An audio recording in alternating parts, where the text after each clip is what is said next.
Olá, seja muito bem-vindo aqui ao Papo Previdenciário, onde a gente pega as suas dúvidas e responde de uma forma descomplicada, ajudando você aí com seus questionamentos referente à Previdência, tá bom? Primeira dúvida que eu tenho aqui é do Carlos Moreira.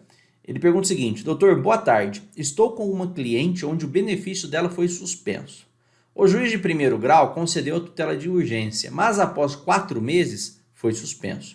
Tem algo que eu possa ser feito ou abre novo requerimento de aposentadoria rural? Bom, Carlos, tem sim, né? Então, se ele concedeu a tutela de urgência já no primeiro momento e houve essa suspensão, primeiro a gente tem que identificar por que aconteceu essa decisão de suspensão. Foi por uma decisão judicial, o INSS automaticamente foi lá e suspendeu, porque isso acontece também. Se for com uma decisão judicial, você pode entrar com recurso pertinente, aí agravar, verificar o que dá para ser feito para restabelecer esse benefício, tá? De antemão, né? Se não foi isso, se foi uma decisão judicial de primeiro grau, numa sentença que verificou que não tinha os requisitos, e aí você está recorrendo para um segundo grau, que acaba demorando mais um pouco, e você viu que ela preencheu os requisitos agora para receber a aposentadoria rural e está discutindo períodos controversos no recurso, você pode sim fazer um novo requerimento administrativo até para ajudar a sua cliente na sua situação, para ela começar a receber a aposentadoria, né? Já adiantar o que foi ganho no processo e aguardar o recurso administrativo, né? Aguardar o recurso judicial. Lembrando que a aposentadoria rural, né, sempre no valor de salário mínimo, então ela não vai ter prejudicialidade em pedir novamente o benefício do requerimento administrativo quando discutindo questão de valor. Então pode tranquilamente, tá? Porque o recurso normalmente demora e até ela aguardar esse julgamento, ela pode fazer um novo pedido e começar a receber a aposentadoria se ela preencher os requisitos agora e você está discutindo alguns pontos controvertidos aí que não foram aceitos no processo de segundo grau.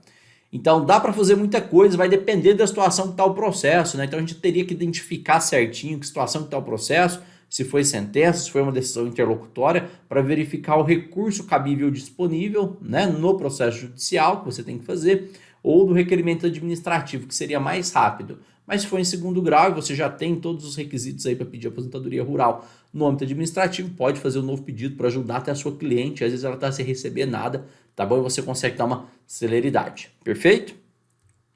Segunda dúvida que eu tenho aqui hoje é do Ítalo 2333. Ele pergunta o seguinte: meu amigo é taxista e recolhe com o código 1163. É bom para ele?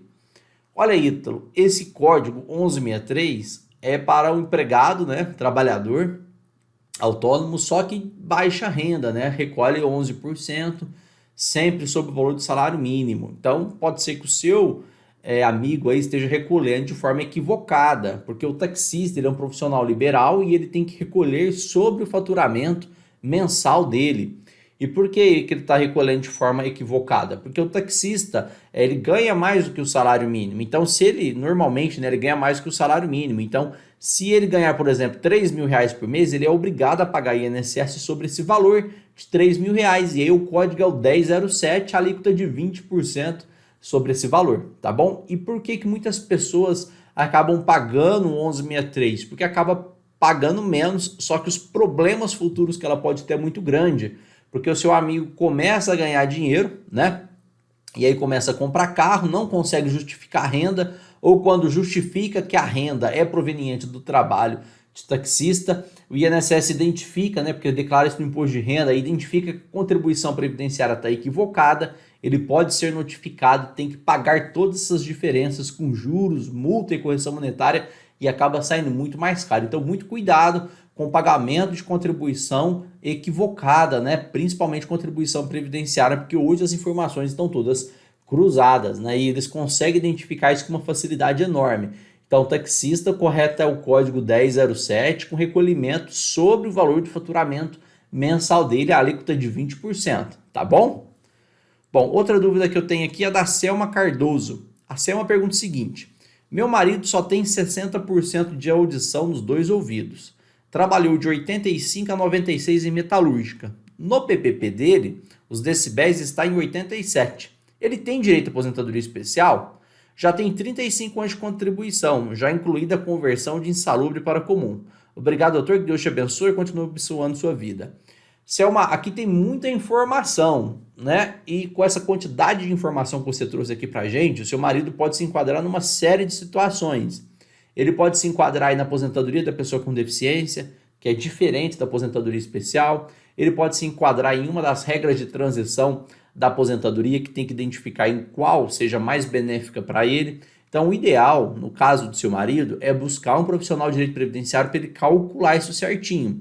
Se o período especial dele for apenas de 85 a 96, ele tem 11 anos de período especial. Então, ele não consegue aposentadoria especial apenas por esse período. A aposentadoria especial para a pessoa que fica exposta ao agente nocivo ruído exige no mínimo 25 anos de tempo de contribuição, né? Exposto a agente nocivo ruído. E agora, depois da reforma da Previdência, ainda exige uma idade mínima que, somado à pontuação, vai dar direito a ele aí à aposentadoria especial, tá? Então, ou seja, ele tem muita informação para ser trabalhado, embora pareça simples, não é. Ele pode se enquadrar na aposentadoria por deficiência, ele pode se enquadrar na aposentadoria especial se ele tiver mais períodos especiais, ele pode se enquadrar em regras de transição. Então, o correto nesse primeiro momento é planejar isso certinho, buscar mais informações, analisar se esse PPP com 87 decibéis está correto mesmo, se tem aí o profissional habilitado, né, um engenheiro ou um médico do trabalho, demonstrando esse período de agente nocivo, se não tem, se foi assinado por representante legal, ou seja,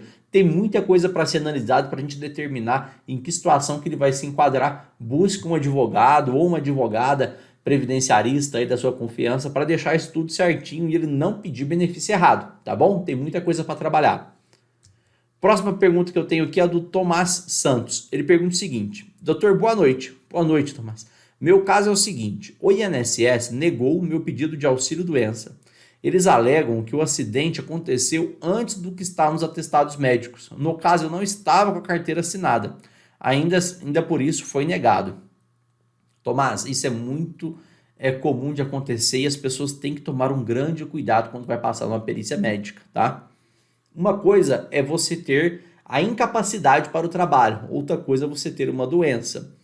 Então pode ser que o INSS esteja entendendo que você estava incapacitado antes de contribuir com a Previdência Social. E aí, se foi isso que você que está acontecendo com você, pelo que você relatou aqui para nós, e você realmente estava incapacitado antes de contribuir com a Previdência, realmente o INSS está correto, você não tem direito, porque aí você não tinha condição de segurado, sofreu um acidente, ficou incapacitado, depois disso começou a pagar INSS para tentar solicitar o benefício, e aí o INSS fala, olha, você tá tentando pagar um seguro depois que aconteceu o sinistro, né? Então, ou seja, você realmente não vai ter direito. Agora, se você sofreu um acidente, mas não esteve incapacitado, né? Vamos imaginar que você caiu da escada, sofreu um acidente, e nesse momento você não incapacitou, mas no decorrer do desempenho da sua atividade, entrou para o mercado de trabalho, começou a trabalhar numa atividade que você caminha muito, que você sobe e desce muitas escadas, e aí em função dessa atividade, somada com o seu acidente, você tornou-se incapaz, é isso que você tem que identificar e demonstrar para a perícia. Se não conseguir um perito do INSS, entrar com um processo judicial. Fala, olha, realmente eu sofri o acidente antes de começar a contribuir com a Previdência, só que no momento do acidente eu não estava incapacitado, tá? Eu me tornei incapacitado depois de 1 ano, 2 anos, que a sua situação pode ter sido em função do acidente, sim, ele veio para agravar a situação, mas a minha incapacidade é a partir de agora. Então tem que identificar direitinho o que está acontecendo e o ponto principal é quando você consegue comprovar a sua incapacidade. Antes de entrar nas contribuições previdenciárias, né, pagar INSS ou depois. É a partir daí que vai ser identificado se você tem direito ou não ao benefício. Tá bom? Então muito cuidado com isso, muito cuidado com os documentos apresentados para não sofrer esses problemas, pessoal. Outra pergunta que eu tenho aqui,